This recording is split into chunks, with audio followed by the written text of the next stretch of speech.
it's been an absolute delight to work with you as we've been making this shift from being solidly guided by one person to becoming who and what we are so that someone new can emerge and facilitate it, yeah? And we have no idea what that looks like. Isn't that fabulous? Whenever a new chapter opens, as Eric was feeling, we really have no idea, and it's okay. When I was first starting to do this work, I was in training, and the minister was up there doing their sermon. She was amazing. But she would say, you know, I have to have both feet in the square here before I can step into the next square. Oh, wow. And what was really interesting was, for me, that supported some reading I had done, one of my favorite books, Emmanuel's book, Pat Ramdas. And it was one of the books that got me through a very difficult time. I had about a year or so where I was dealing with being flat on my back and being told, oh, not very many more months, lady. And I'm going, That was a long time ago. And during that time, someone handed me this book, Emmanuel's book, and it was like, okay. And it was a channeled book, and I was just beginning to be comfortable with that. I'd just done the Seth material and all of that. And in it, someone asks this channeled being, how do I know what to do next? How can I plan for the future? And Emmanuel, which means God with us, by the way. Isn't that lovely? This guidance that was coming through Pat, that she called Emmanuel, said, you will know the next step from this one. How could it be otherwise? Oh, I have to be fully in a place before I can know what the next step is. Oh. Now, that was really tough because I was a futurist. I was a program planner and a designer. I could schedule out months ahead. I could tell you what the targets were. I knew how to analyze alternative directions to go. That was my profession. You'll know the next step from this one. Okay. We live in a culture that thinks the future is more important than the present, and that the past doesn't really count. And what I had to learn was I had to really understand my past. This was the great gift that Sigmund Freud gave us. But then I had to let it go, release the energy of the past, which, unfortunately, Dr. Freud didn't understand. So if you've been in psychoanalysis and tried to been aware, I just keep doing this, it's because Freud didn't get it. You have to let it go. Now, in Unity, we're in a season that is in the Christian church calendar called Lent. Now, this is a 40-day period. Some of you may remember Mardi Gras. You probably don't know about Ash Wednesday, but Fat Tuesday, Mardi Gras, is the night that you get to eat up all your leftovers from the winter feast seasons and party and play and everything else, because the next day you're beginning a 40-day fast. 40. That's my 10 fingers, my 10 toes, your 10 fingers, and your 10 toes. That's as much as we've got. So over the 40 days of this time of year where there really isn't hardly anything growing, the birds haven't really come back yet, the small animals are still buried, and the fish are underneath the ice, we fast. Funny thing about that, there isn't anything to eat anyway. The Roman Church adopted and adapted. That was what Augustine told them to do back in 325. Take whatever they're doing, adopt it as our practice, adapt the story to fit it. And if you look at almost every Christian holiday, you'll see exactly that. And it worked beautifully. because it meant that in this culture over here, in Ireland it was going to look like this, in Germany it was going to look like this, in Northern Africa it was going to look like that, but it was all the same basic story. Well, so the Roman Church adopted this season, which in the Celtic tradition is between Imbolc and the spring equinox. Okay? Imbolc is that midpoint, February 1, 2, that we call Groundhog Day. And that's the point between the winter solstice and the spring equinox.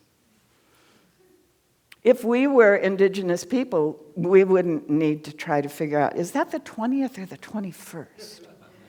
Oh, this year it's the 23rd. And we wouldn't have to have the government tell us, yes, the sun is exactly at this point at this hour on this day. No. I'm currently living on the incredible Oregon coast.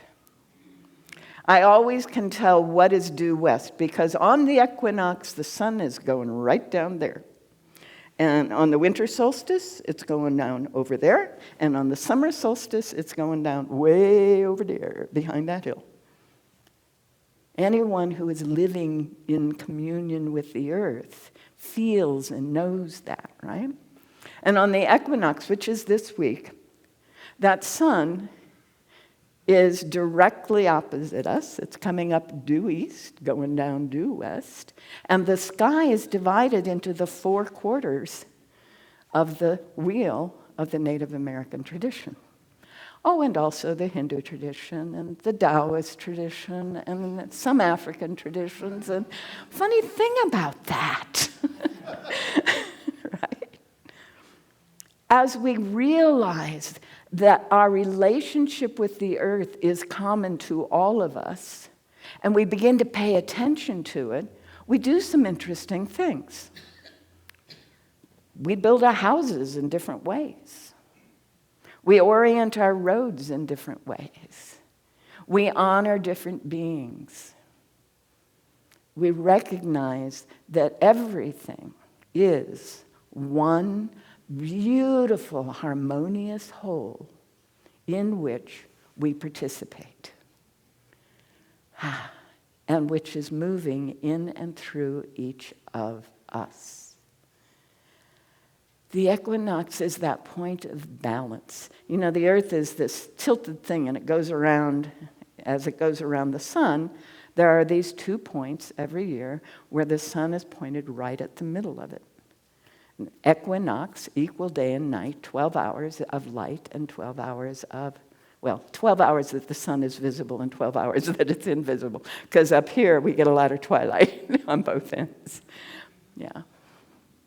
Those of you who have relatives down closer to the equator, like LA, may be aware that it's twilight here and it's dark there, or vice versa. It's dark here and it's twilight there. That was always fun when my daughter was living down there. We'd talk, where is it today for you? Right? To be aware of what the relationship is between the earth and the sun is to be aware of our own bodies and our own souls. To be aware of the relationship between the dynamics of the seasons and where we are in our life and what our emotional state is again to realize it is all one whole and we are part of it. Now, I came into being a futurist out of the world of systems science. That was my master's and doctorate. And in systems thinking and cybernetics, I know I won't try to explain it, but it's all one whole system. The infinite multiverse, many, many different universes, is one whole system. And anything I look at within that one whole is a subsystem of the whole. Which means everything that happens in any part of it happens for the whole. And anything that happens in any other part of it is happening to me because I am part of that whole. You can understand how I feel at home in unity. That's what we see, and that's what we know. It's all one wonderful, harmonious, constantly unfolding, functional set of elements working together as a whole. Yes. And when we allow ourselves to feel that, there's kind of a fear thing that begins to dissolve. There's kind of a trust that begins to emerge. It's all one harmonious whole. And I'm part of that harmony. I'm part of that functioning. I'm an element in this system contributing to the full function of the all that is, the multiverse. Ooh, this is an interesting angle. David, you get an interesting perspective over here. And that's another piece of it. Because we are all unique aspects within the whole, we all have a different way of seeing things. I'm relatively vertically challenged. And I was married to someone who wasn't. And one day I was doing some cleaning and I stood up on a chair. I saw the living room as an entirely different scene. I saw things I had never realized, because from my angle, oh yeah, that's perfect. From his angle, it was kind of a mess. That's very interesting. Well, if he's seeing it that way and I'm seeing it this way, how can I expect that he's going to think the same thing about it that I'm thinking? Yeah.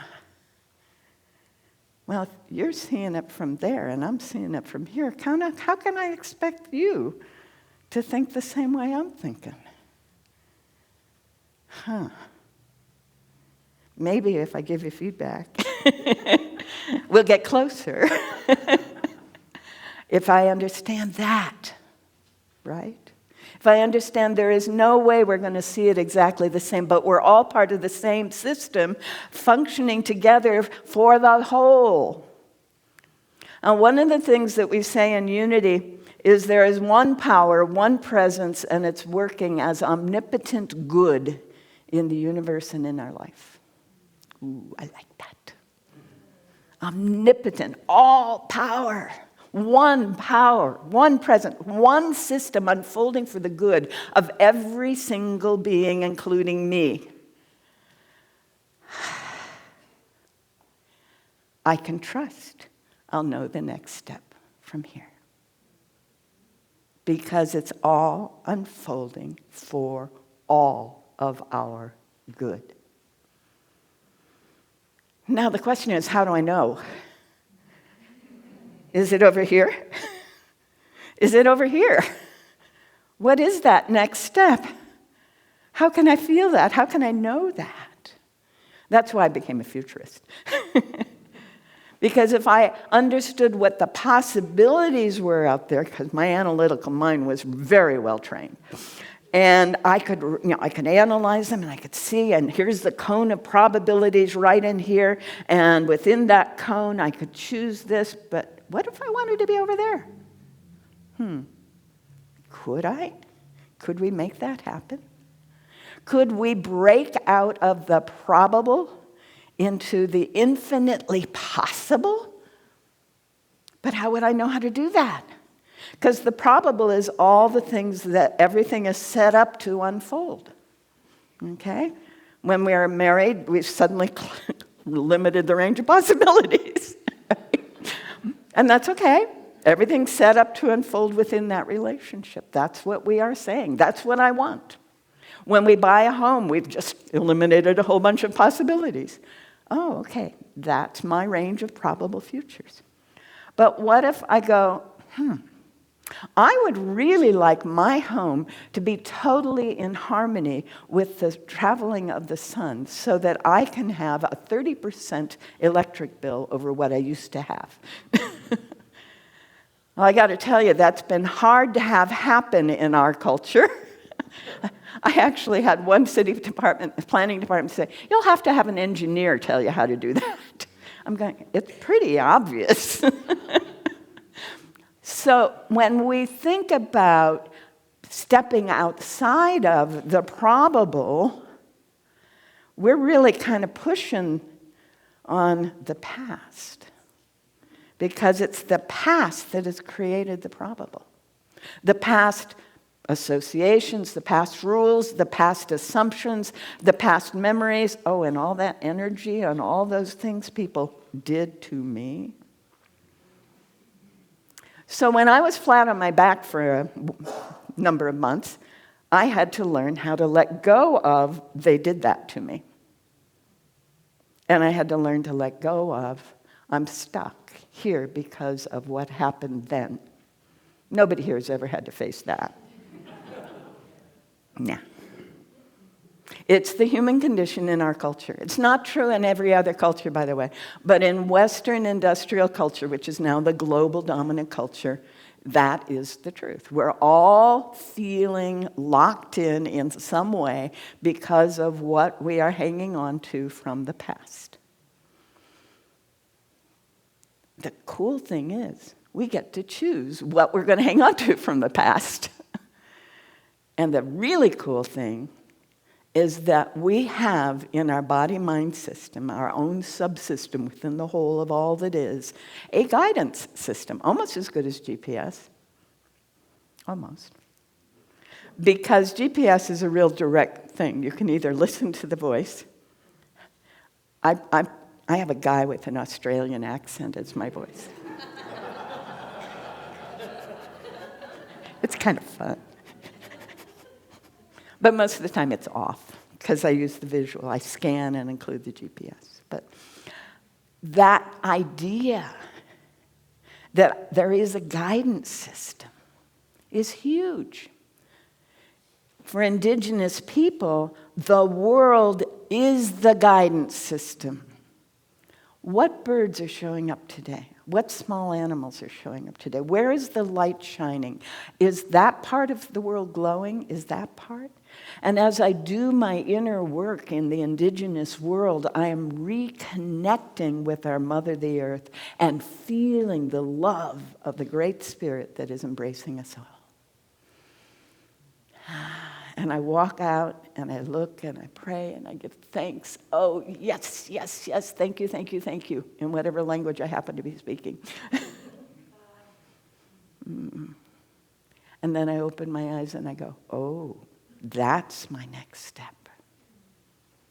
I can only know the next step as a positive step from that place. If I forget to do that, guess what?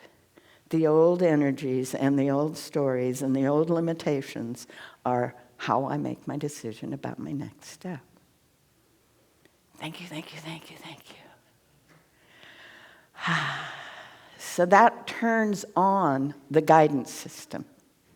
Being in gratitude. It also turns on your immune system, so I recommend that. But it turns on the guidance system because it opens our awareness out of the intellect, which is this little part here that's been trained so heavily and is so connected to the amygdala and tries to go into fear over everything. And we go, no.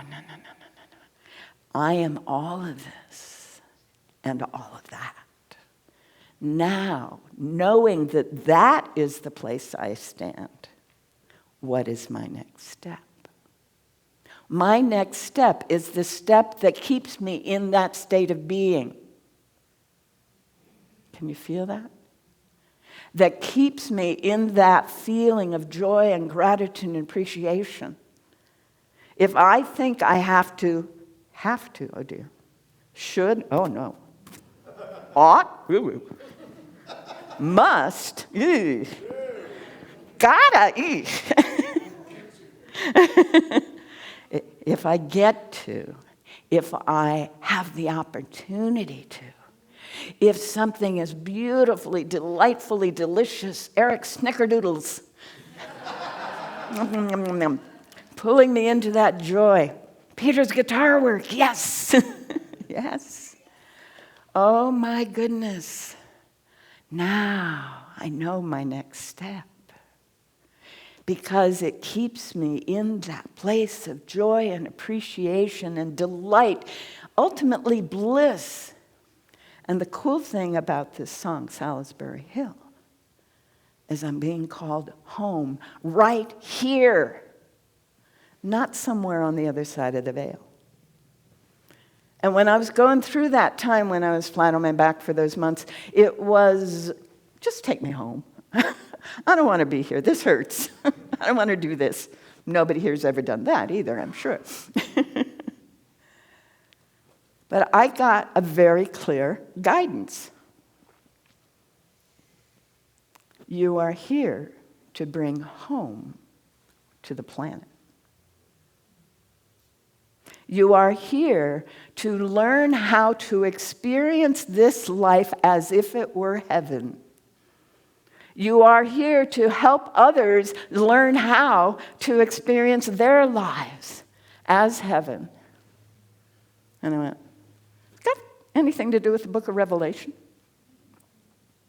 And there is a line, both in the book of Revelation and in A Course in Miracles. And it says the old earth, the past, and the old heaven, our idea of what the future is, shall pass away. They pass away. As we enter into what can only now, in our terms today, be called a state of consciousness in which a new heaven and new earth emerge as one. Yes, this is part of A Course in Miracles, and this is the book of Revelation in a summary. The old idea of what has to be and what might be are gone, because we have discovered that place of, oh, yes, thank you, thank you, thank you. And we choose to take a step in that direction. Thank you very much.